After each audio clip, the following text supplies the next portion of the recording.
Bonjour bien-aimés, chers téléspectateurs de la chaîne Grace Channel. Je suis content de vous retrouver si nombreux pour cette édition, cette nouvelle édition de l'émission Logos Orema. J'aimerais remercier toute l'équipe de Grace Channel et remercier surtout notre père spirituel, le révérend Emmanuel Kiemtore, qui a pourvu cette plateforme, également son épouse, le pasteur Ina Kiemtore. Que le Seigneur vous bénisse. Aujourd'hui, nous voulons aborder un nouveau thème. Le thème de notre message, c'est prier efficacement. Prier efficacement. Nous voulons revenir au centre et nous demander pourquoi est-ce qu'il est important de prier. Très souvent, beaucoup de chrétiens ont des prières non exaucées. Très souvent, beaucoup de chrétiens sont frustrés parce qu'ils prient et ils ne reçoivent pas. Et nous voulons donc recentrer ce thème pour pouvoir comprendre comment est-ce qu'il faut prier, comment est-ce qu'il faut bien prier, parce que nous pouvons prier et mal prier. Avant d'entrer dans ce thème, j'aimerais donner quelques raisons pour lesquelles il faut prier. Pourquoi devons-nous prier? Nous devons prier parce que premièrement, nous aimons passer du temps avec Dieu. C'est la première raison qui doit motiver notre prière. La deuxième raison, c'est pour établir le règne de Dieu. Parce que pour que Dieu fasse quelque chose sur la terre, Dieu a besoin des hommes, il a besoin de vous, il a besoin de moi. Et la manière pour nous de permettre que les choses se passent sur la terre, c'est par la prière. La troisième raison pour laquelle nous devons prier, c'est pour ressembler à Christ. Dans 2 Corinthiens 3, 18, la Bible dit que si nous contemplons à visage découvert, comme dans à visage découvert la gloire de Dieu, nous sommes transformés de gloire en la même image par le Seigneur, l'Esprit. La quatrième raison pour laquelle il faut prier, c'est pour demander au Seigneur. C'est pour demander au Seigneur. Prier pour demander.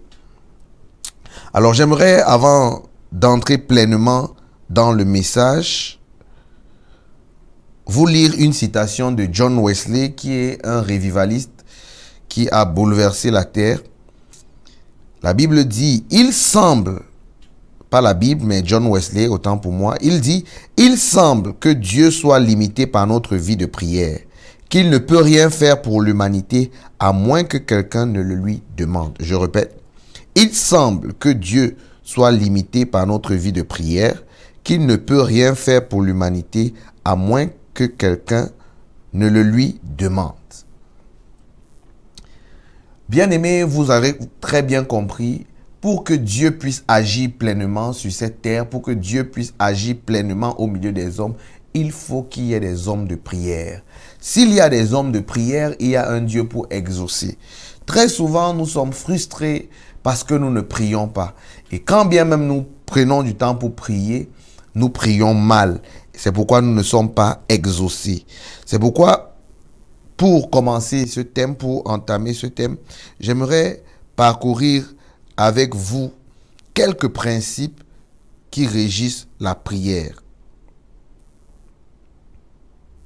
Le principe numéro 1, c'est qu'il y a des connaissances qu'on peut apprendre pour grandir dans la prière. La force de la prière n'est pas dans les genoux, mais dans les clés. La connaissance que tu as. Vous pouvez prier beaucoup et nous avons généralement dans nos milieux des expressions telles que « Ah, c'est un homme de prière » ou alors « Cette dame, elle prie beaucoup » ou alors « Ce monsieur, il prie beaucoup ». L'objectif n'est pas de prier beaucoup, mais c'est de bien prier. Vous pouvez mélanger des prières, plusieurs sortes de prières, mais prier de la mauvaise manière. Vous pouvez faire des heures de prière, mais au sorti de là, lorsqu'on capitalise la substance de votre message, cela ne pourrait même pas atteindre 10 minutes. Donc, le plus important n'est pas de prier, mais le plus important, c'est de savoir. Qu'est-ce que Élie savait pour déclarer qu'il va pleuvoir et la pluie est descendue? Qu'est-ce qu'Élie savait pour juste faire une prière de quelques minutes et faire descendre le feu du ciel? Qu'est-ce que Moïse savait pour déclarer quelque chose et la mer s'est fendue en deux? Qu'est-ce que Daniel savait pour déclarer quelque chose et la chose arrive? La prière n'est pas donc dans la quantité d'abord, mais dans la qualité. Toutes ces personnes qui ont prié dans la Bible et qui ont fait des exploits extraordinaires avec le Seigneur sont des personnes qui n'ont pas forcément prié pendant longtemps, mais qui avaient des secrets, qui avaient des clés qui leur permettaient de comprendre comment est-ce qu'il fallait prier pour avoir toujours des résultats. Alors, je regarde l'apôtre Paul qui s'en va au temple et il dit, je n'ai ni argent ni or, mais ce que j'ai, je te le donne. Au nom puissant de Jésus-Christ, lève-toi et marche. Et tout de suite, le paralytique assis à la table, à la porte, la belle, se lève et commence à marcher. Il avait compris quelque chose. Il avait compris une clé de la prière. Et par la grâce de Dieu, nous allons parcourir quelques principes et nous allons encourager le peuple de Dieu sur comment on peut prier efficacement pour avoir toujours les résultats. Jésus-Christ était toujours exaucé parce que Jésus-Christ savait comment prier. D'ailleurs, en un jour, les disciples lui ont dit un jour, « Maître, apprends-nous à prier. » Ils ont compris qu'il ne s'agissait pas seulement de prier parce que eux, ils priaient. Mais ils se sont rendus compte que mais Jésus, lui, sa prière avait toujours des résultats. Ça veut dire qu'il y a une bonne manière de prier et il y a une mauvaise manière de prier. Le deuxième principe pour la prière, parce que nous sommes en train de poser les bases, nous devons comprendre qu'il existe différents niveaux dans le domaine de la prière. Il existe différents niveaux dans le domaine de la prière. Comme je l'ai dit tout à l'heure, les disciples priaient déjà, mais ils avaient besoin d'accéder à un autre niveau. Ce n'est pas parce que tu as de l'argent que tes prières de 5 minutes sont exaucées. Ce n'est pas parce que tu es riche ou tu es intelligent que tes prières de 5 minutes sont exaucées. Tes prières sont exaucées parce que tu as accédé à un nouveau niveau de compréhension de ce que c'est que la prière. Quel que soit ton niveau de prière actuel, j'aimerais te dire qu'il y a un niveau supérieur. Il y a un niveau supérieur où Dieu t'attend. Élie était habitué, Élie le sacrificateur dans 1 Samuel, était habitué aux prières, je veux dire, aux prières à haute et intelligible voix. Et subitement, il entre dans le temple, il rencontre Anne. Anne était en train de faire un autre style de prière, un autre niveau de prière. Et Élie a cru qu'elle était saoule. Bien-aimé, j'aimerais te dire qu'il y a des niveaux de prière où tu pries et les gens même à côté de toi peuvent se dire que quelque chose ne va pas chez toi. Plus tu montes dans la prière, plus tu deviens incompréhensible pour le monde autour de toi. Et Élie dit à Anne, mais j'ai l'impression que tu es saoul. Anne lui dit, non, je ne suis pas saoul, mais j'ai quelque chose sur le cœur et je suis juste en train de répandre mon cœur devant Dieu. Il y a une dimension, il y a un niveau supérieur dans lequel auquel tu peux accéder. Et vous allez voir donc cette histoire de Samuel et de Anne dans 1 Samuel chapitre 1, de versets 13 à 15. La Bible dit, Anne parlait dans son cœur et ne faisait que remuer les lèvres. Mais on n'entendait point sa voix. Élie pensa qu'elle était ivre. Et il lui dit, jusque à quand seras-tu dans l'ivresse? Fais passer ton vin. Anne répondit, non, mon Seigneur, je suis une femme qui souffre en son cœur. Je n'ai bu ni vin, ni boisson enivrante, mais je répandais mon âme devant l'Éternel.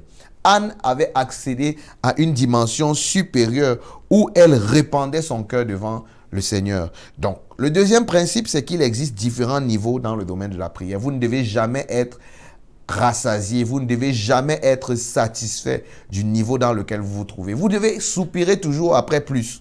Vous devez soupirer toujours après plus. Oui, c'est bien par la grâce de Dieu. Vous arrivez à prier et les gens sont guéris. Il y a encore plus. Vous arrivez à prier et les gens ressuscitent. Il y a encore plus. Il y a toujours plus. Il y a toujours une dimension supérieure. Et ma prière, c'est qu'à la fin de cet enseignement, vous puissiez accéder à une dimension supérieure au nom puissant de Jésus-Christ. Le quatrième principe, le troisième principe de la prière, c'est qu'il y a des connaissances qui garantissent les résultats dans la prière. Il y a des niveaux de connaissances qui te font savoir que tu sais avec exactitude que si je prie de telle manière, j'aurai le résultat. Très souvent, les chrétiens prient en tâtonnant. Très souvent, les chrétiens prient comme s'ils étaient en train de jouer à un jeu de hasard.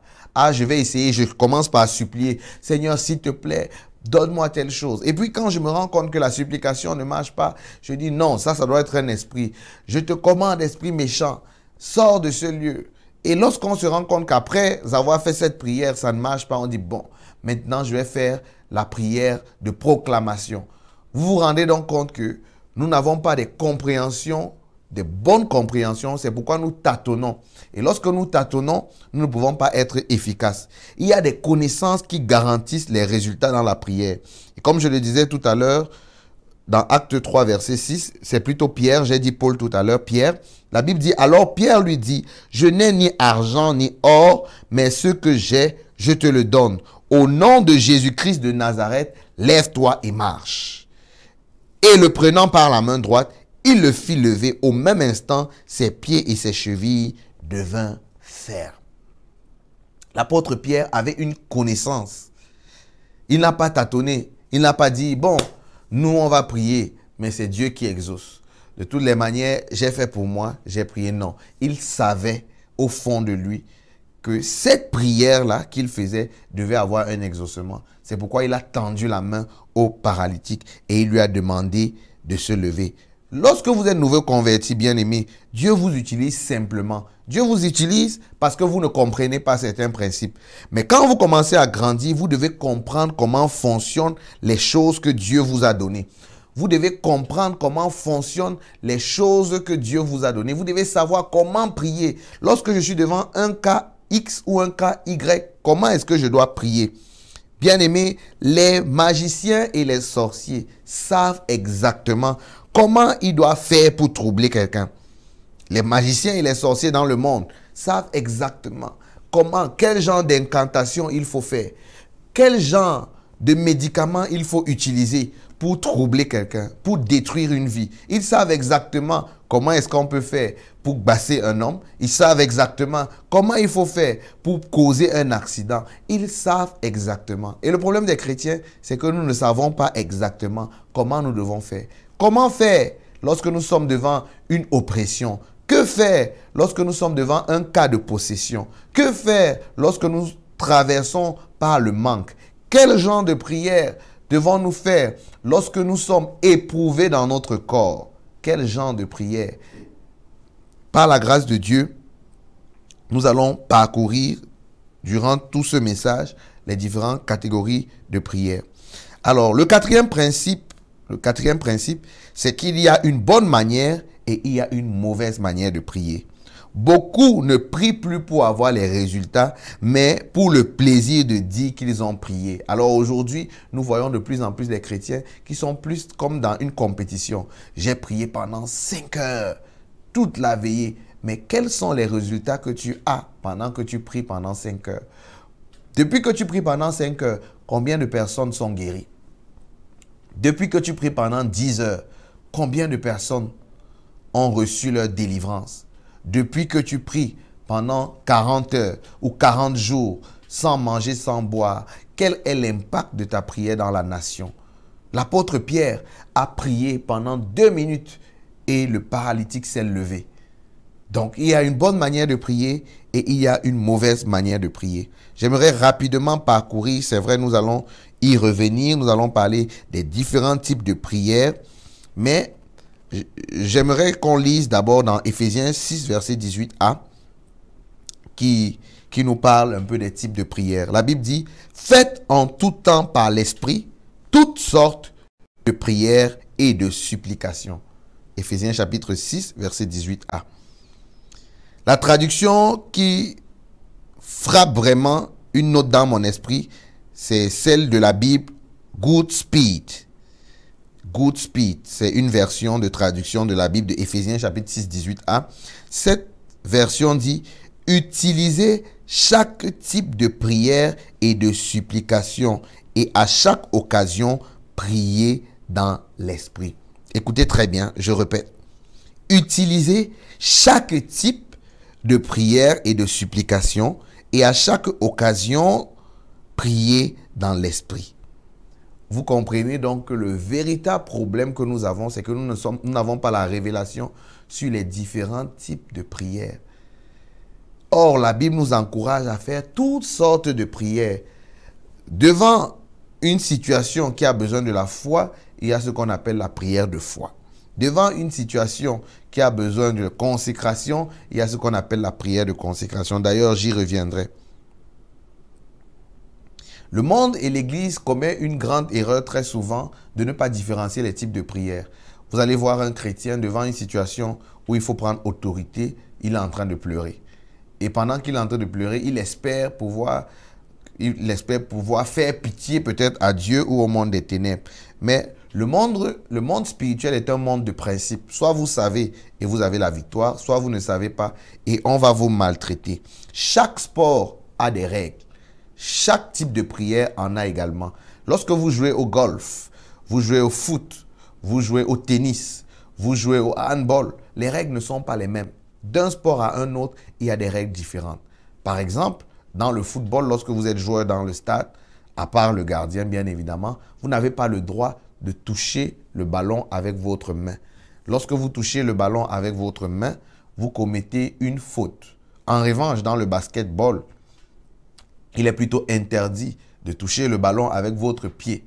Et vous devez plutôt utiliser votre main pour faire des dribbles. Lorsque vous ne connaissez pas les règles qui régissent un sport, vous allez être hors jeu. Vous allez avoir des cartons, vous allez être disqualifié. Parce que la Bible dit d'ailleurs que même l'athlète, pour être primé à la fin, il doit courir selon les règles. Bien aimé, chaque prière également est comme différents types de sports. Nous avons différents types de prières et chaque prière a des règles. Chaque prière a des règles. Alléluia.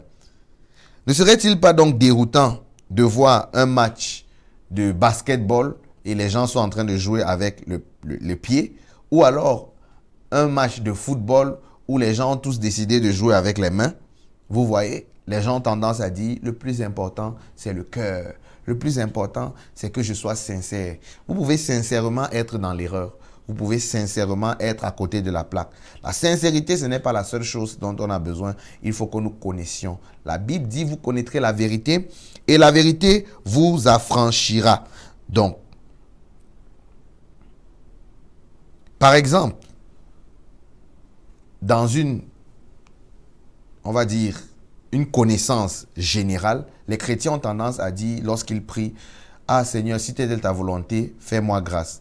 Mais si ce n'est pas ta volonté, Seigneur, éloigne ça de moi. » Généralement, les chrétiens ont l'habitude de faire ça, mais ça dépend du type de prière. Il y a des types de prières dans lesquelles on ne dit pas, « Seigneur, si telle est ta volonté. » Et par la grâce de Dieu, nous allons parler de ça. Alléluia. Donc, j'aimerais parcourir avec vous les différents types de prières. Rapidement, je vais les lister. Je vais lister et la liste est non exhaustive. Et nous allons, par la grâce de Dieu, dans cette série, aborder chacun des types de prières. Et j'espère que nous allons pouvoir parcourir tous les types de prières. Et nous allons non seulement parcourir ces types de prières, mais nous allons donner les principes accrochés à ces différents types de prières. Nous avons la prière de la foi. Nous avons la prière de consécration. Nous avons la prière d'action de grâce. Nous avons la prière dans l'esprit, qu'on appelle communément prière en langue. Nous avons la prière d'accord. Nous avons la prière de contemplation et d'écoute. Nous avons la prière de supplication, la prière d'intercession, la prière d'autorité, la prière de repentance. Il y a encore plusieurs types, mais par la grâce de Dieu, nous allons aborder quelques types de ces prières. Les prières quand même que je juge importants, qui peuvent nous aider afin que nous soyons éclairés dans notre manière de prier. Alléluia. Donc, nous allons commencer avec la prière d'accord. Matthieu chapitre 18, versets 19 à 20. La Bible dit, « Je vous dis encore que si deux d'entre vous s'accordent sur la terre pour demander une chose quelconque, j'aimerais que vous souligniez quelconque, elle leur sera accordée par mon Père qui est dans les cieux. Car là où deux ou trois sont assemblés en mon nom, je suis au milieu d'eux. Je suis au milieu d'eux. » Alléluia. Quels sont donc les principes qui régissent la prière d'accord? Nous avons quelques principes que nous allons aborder. Pour la prière d'accord, le premier principe que la Bible établit, c'est qu'il faut être au minimum deux. Il faut être au minimum deux. Alors, ça veut dire que si vous êtes seul, vous ne pouvez pas parler de prière d'accord. Si vous êtes un couple, vous êtes marié, vous allez comprendre pourquoi le diable combat beaucoup la prière en couple. Beaucoup de couples mariés n'arrivent pas à prier ensemble parce que le diable connaît la puissance qu'il y a derrière la prière d'accord. Il y a une puissance exceptionnelle derrière la prière d'accord. La Bible dit d'ailleurs que si un chasse 1000, deux chasseront 10 000. Vous vous rendez donc compte que chaque fois que deux chrétiens se mettent ensemble, il n'y a pas multiplication, mais ça devient un chiffre exponentiel.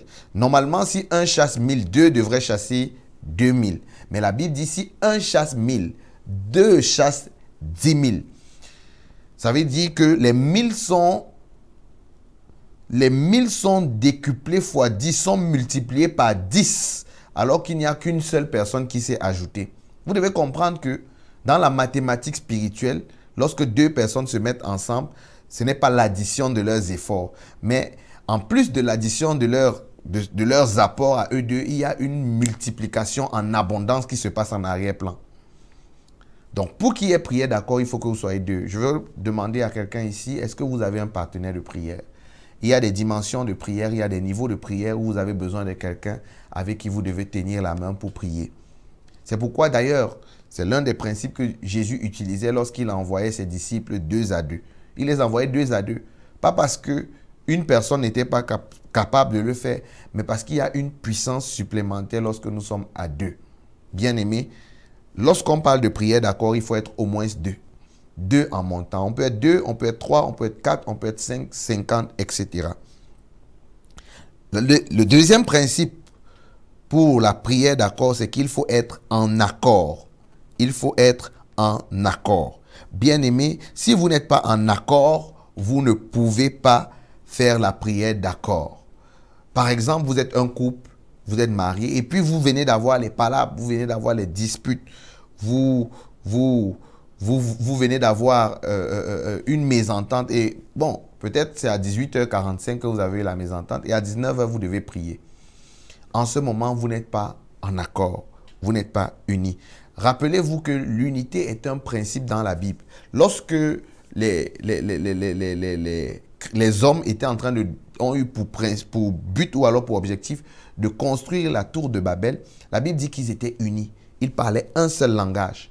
Et Dieu lui-même a dit, si je laisse ces enfants faire, ils vont y arriver. Parce qu'ils avaient décidé de bâtir une tour jusqu'au ciel.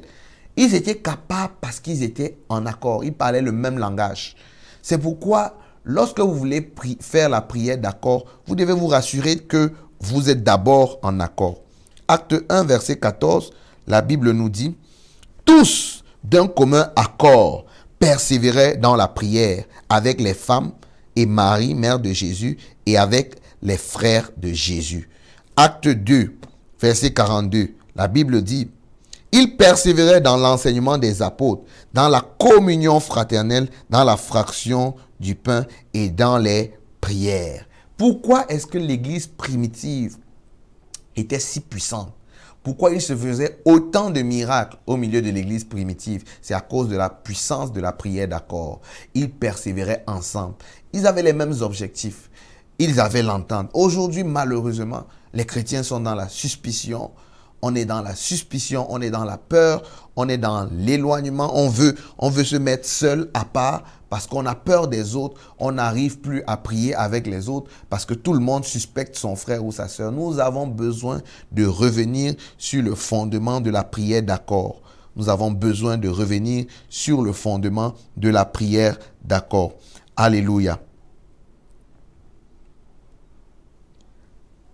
Bien-aimés, l'autre chose qui est très important dans la prière d'accord, c'est justement après l'accord, c'est-à-dire le fait d'être ensemble. C'est vrai que lorsqu'on parle du fait d'être ensemble, ici, le principe, c'est de pouvoir avoir un partenaire de prière, avoir quelqu'un avec qui on prie, une personne ou un groupe. Mais le troisième principe, c'est qu'il faut avoir les mêmes objectifs. Le mot accord dans la Bible vient du grec symphonos. Et symphonos, c'est ce thème-là qui a été, c'est de ce thème qu'a été tiré le thème symphonie.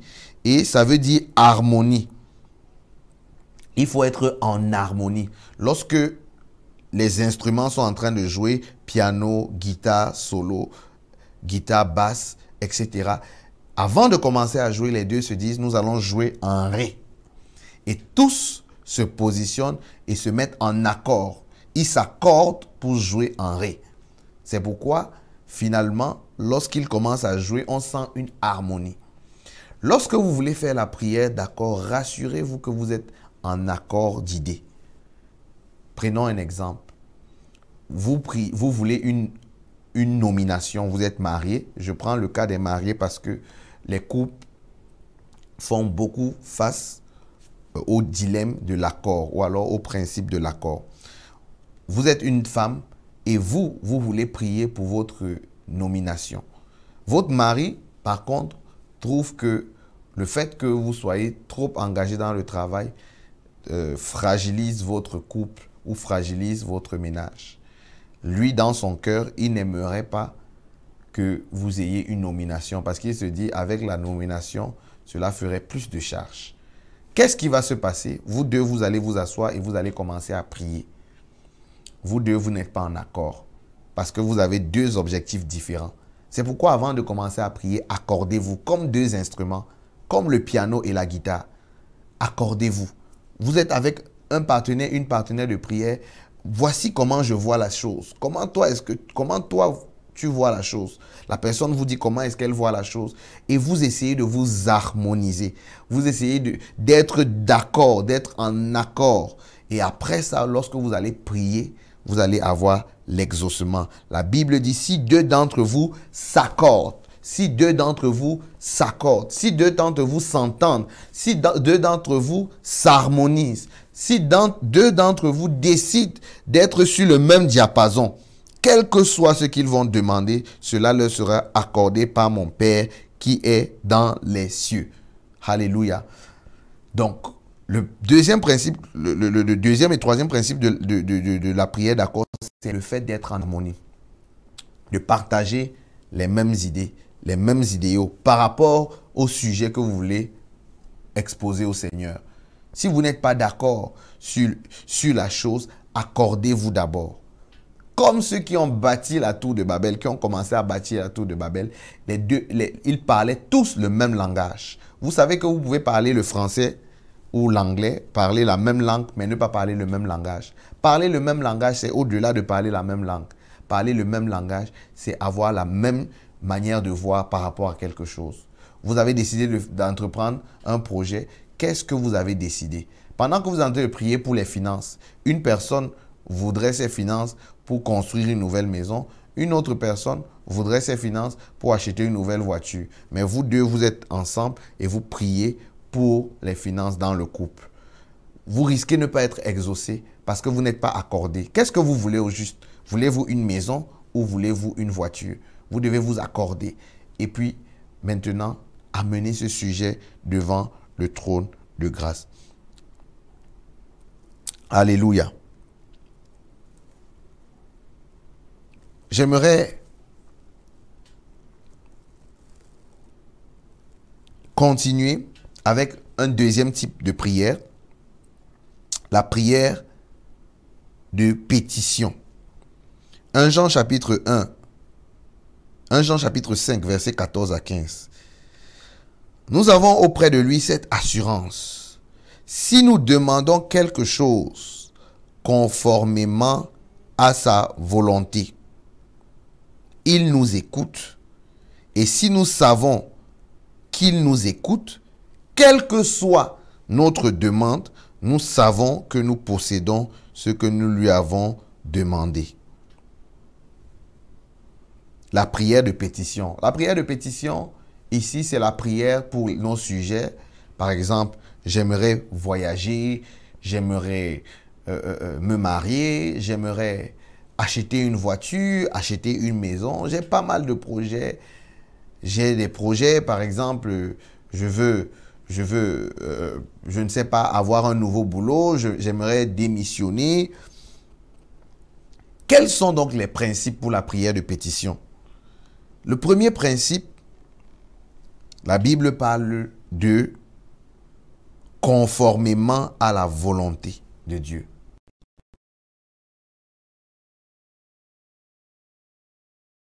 Bien avant même de commencer à demander, qu'est-ce que Dieu veut pour moi?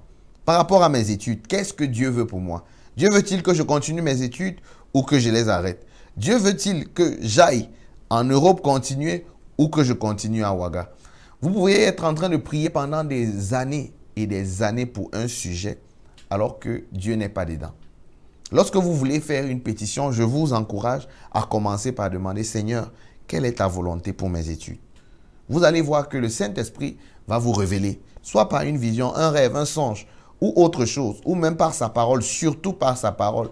Lorsqu'il vous aura révélé et que vous serez convaincu, maintenant l'assurance va venir. C'est à partir de ce moment que la foi va être bâtie. Parce que oui, il parle de l'assurance dans ce passage. Lorsque nous faisons la prière de pétition, nous devons avoir l'assurance. Mais avant d'avoir l'assurance, nous devons être sûrs que nous sommes en train de prier conformément à la volonté de Dieu. Il y a un papa que je connais qui était vraiment en train de traverser des moments difficiles au niveau de son lieu de service. Et il était à un an de la retraite. Il demandait au Seigneur de lui donner une nomination afin qu'il puisse être libéré de toutes les contraintes et tout. Et son lieu de service était un lieu très compliqué, très miné. Il y avait beaucoup de personnes qui en voulaient à sa vie, des méchants, des personnes qui étaient prêts à lui faire du mal. Et la volonté de Dieu pour lui, parce qu'il a compris ça après, la volonté de Dieu pour lui, ce n'était pas qu'il soit nommé, mais Dieu voulait qu'il sorte de ce lieu pour aller dans un autre lieu de service. Mais il a prié pendant des années. Vous savez, le risque que vous courez, c'est de dire que Dieu ne vous exauce pas alors que vous n'êtes pas dans sa volonté. Vous n'êtes pas en train de prier selon sa volonté. La prière de pétition doit toujours se faire en accord avec la volonté de Dieu. Vous devez d'abord percevoir quelle est la volonté de Dieu. Quelle est la volonté de Dieu? Deuxièmement, le premier principe, c'est discerner quelle est la volonté de Dieu. Et vous pouvez le faire en priant. Lorsque vous commencez à prier pour vos études, ne commencez pas à dire, Seigneur, donne-moi cette nomination-là. Non. Ou alors, donne-moi cette maison-là. Non. Seigneur, est-ce que c'est ta volonté pour moi que j'ai cette maison-là? Vous savez, vous pouvez être en train d'insister. J'ai vu des personnes qui ont insisté et prié pour un terrain qui était un terrain litigieux. Ils ne savaient pas. Et ils ont prié, ils ont forcé jusqu'à avoir ce terrain. Et à peine ils ont eu ce terrain, on leur a dit que ce n'était pas le vrai propriétaire qui leur a vendu le terrain. Pourquoi? Parce que nous allons très vite en besogne. Nous courons très vite et nous sommes pressés. Nous ne prenons pas le temps de consulter le Saint-Esprit. Nous devons d'abord consulter le Saint-Esprit. Seigneur, je veux m'acheter une maison. J'ai eu 2, 3 terrains, 3 propositions, mais je ne sais pas. Je ne sais pas. Qu'est-ce que je dois faire? Comment est-ce que je dois faire? Laquelle des maisons? Est-ce que c'est le moment pour moi d'acheter un terrain? Je veux acheter un terrain ou je veux acheter une voiture? Seigneur, révèle-moi. Et lorsque vous êtes convaincu que c'est la volonté de Dieu pour vous, maintenant, vous devez déclencher, mettre votre foi en exercice. C'est là où la Bible parle de l'assurance. Il dit, nous avons auprès de lui cette assurance. Maintenant, vous devez bâtir votre foi. Une fois que vous êtes sûr que c'est la volonté de Dieu, vous devez croire. Vous devez avoir la foi et vous devez demander. Beaucoup de personnes ne demandent pas. Beaucoup de personnes ne demandent pas. Il faut demander, oser demander. Vous savez, il y a des personnes, Dieu leur montre, je veux te donner une maison. Et quand ces personnes se lèvent, elles se rendent compte qu'elles n'ont que 1000 francs dans leur poche. Elles se disent que c'était juste, bon, non, peut-être Dieu veut me parler de ma maison dans le ciel. Non, Dieu est en train de te parler de ta maison sur la terre. Dieu veut te donner des biens immobiliers, mais tu doutes. Et tant que tu ne peux pas croire, tu ne peux pas avoir. Il faut croire pour avoir. La Bible nous encourage donc à croire. Et là, le troisième principe, c'est maintenant demander. Une fois que vous croyez, vous devez demander. Osez demander à Dieu. Osez demander à Dieu. Et lorsque vous demandez, vous devez croire que vous avez eu. C'est ce que la Bible dit. La Bible dit, nous savons que nous possédons ce que nous lui avons demandé. Écoutez très bien. Il ne dit pas nous savons que nous allons posséder. Il dit nous savons que nous possédons. Après avoir demandé à Dieu, vous devez vivre comme quelqu'un qui possède déjà. Si vous avez demandé une voiture à Dieu, vous êtes convaincu qu'il veut vous donner une voiture. Vous devez vous comporter comme quelqu'un qui a déjà une voiture. Ça veut dire la prochaine étape, c'est de faire un permis de conduire parce que vous allez conduire votre voiture. Vous devez vous comporter comme une personne qui a déjà reçu. Votre manière de parler, votre manière de vous comporter doit être digne d'une personne qui est convaincue d'avoir reçu. Que Dieu vous bénisse.